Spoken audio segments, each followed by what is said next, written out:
Hey guys, welcome back to Honkai Star Rail. In today's video, we got a couple things to talk about. We've got Black Swan, who's just been announced over on their socials as a new 5-star coming to the game. Nihility Wind, Kafka lovers, time to shine. So that's what we're looking at here. They also, a little bit before that, put out a new developer notes talking about 2.0. Now, I don't know if this is the first official 2.0 announcement we've had, but that means that, yes, Black Swan is going to be our 2.0 character. One of them at least, and they had this whole developer notes. I'm just going to quickly summarize this development notes quickly, and then we're going to go ahead and talk about Black Swan. Essentially, they're putting in some of the gear update systems in 2.0, you know, the different type of salvaging of 5-star relics and stuff like that. Then they're making generic trace material type stuff, these tiers of dreams, which you can use for upgrading anything as a substitute. But then they're also adding in new calyxes that you got to go and feed and farm. So that was a bit backwards. And then they're doing a little bit to do with story and viewing back on the story and stuff like that. That's essentially it. I'll leave a link to this. You can go have a browse of this if you want. It wasn't anything game breaking that got me super excited, so I didn't think it was worth doing itself. But because we have Black Swan, let's go take a look at the post for Black Swan herself. There it is there. Boom. Done. All right, happy days. So let's read this. If I can identify and encapsulate a fragment of memory before it's unveiled to the world, those solitary moments of delight are the most favored and unique memories. Dude, that's deep. A memo keeper of the Garden of Recollection, a mysterious and elegant soothsayer. Is it sooth or soothe? Dude. Words, bears a warm smile and is willing to patiently heed the words of another, and thus uses such means as a pretext to enter memories and gain a comprehension over the flow of all information. Feels strongly about collecting unique memories, yet the thoughts that guide her are hard to glean. Cool beans. Honestly, it's a bit too deep for me. She looks bloody sick, and that's pretty much it. Now, Black Swan. We saw Black Swan. When was it? When did we see Black Swan? It was in one of the trailers they did. That was where she was at the end, and she was sitting on the table with like. She sitting with like tarot cards or something along those lines? I feel like that was the one trailer we did see her in.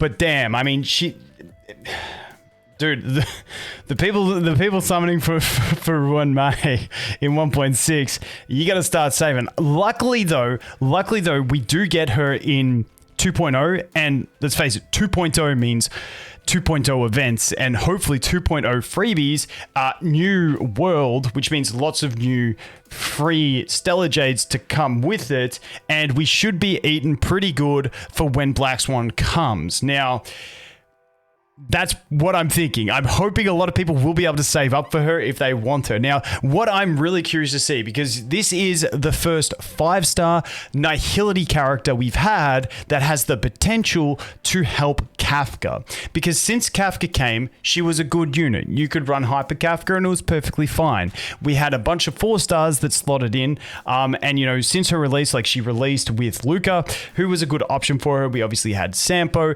Then we had the introduction of Gwanifan.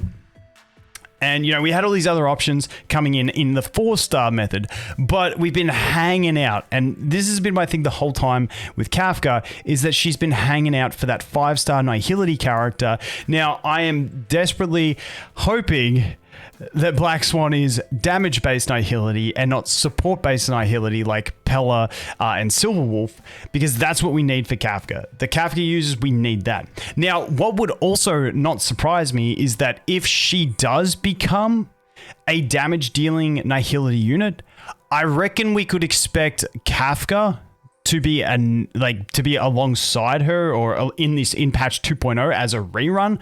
Like, that would not surprise me at all, because it would make sense that if they're putting out a character whose best combo, and I'm not saying it is, I don't know, this is all just speculation off the idea that she is a Nihility character, so take this with a massive grain of salt. But if you're going to release a character and she turns out to be like completely busted with another exclusive character, and you're in the process of doing reruns, and you're pretty much up to the rerun pattern where Kafka comes in, I feel like it heavily makes sense to have a Kafka rerun with her. That would just be the logic for me. And I think that makes pretty decent sense. Let me know if you guys disagree. But in general, we've got the other thing is she's wind.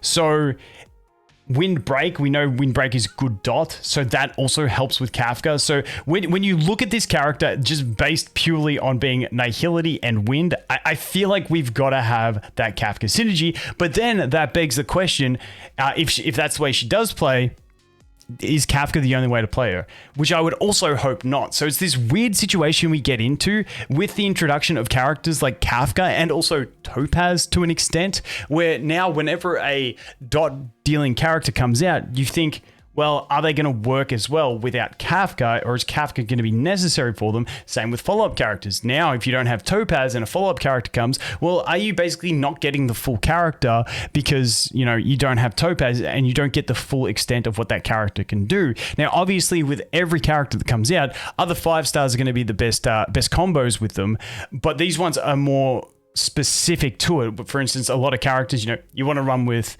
Bronya. But, you know, if you don't have Bronya, you've got Ting Yun. You know, you can use the Ting Yun. You can use the Pella. You've got options, and it doesn't really change the way. But I feel like Kafka and Topaz have that real functionality of changing the dynamics of a character.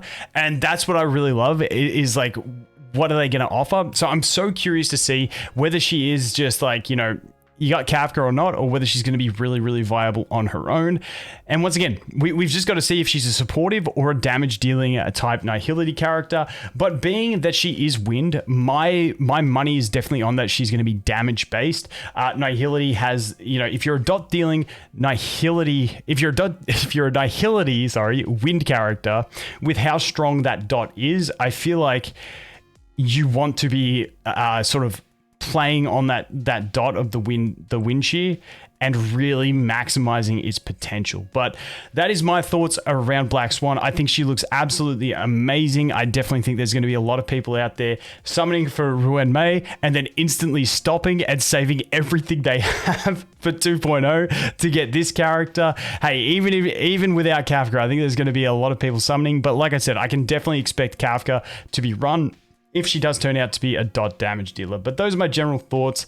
Like I said, we also had those development notes. Don't forget to bounce back here and take a look if you want. But like I said, nothing groundbreaking in this. The most groundbreaking thing was, I think this was the first official thing that we've had about version 2.0, like announcing it, quote unquote, announcing it. So that's what we got. So you can check that out. But like I said, just some gear stuff, some farming stuff, and some generic stuff. But the big thing is, we got Black Swan coming, and we got the dev live stream coming in a few days. So we'll be able to get a deeper look at the 1.6 characters as well.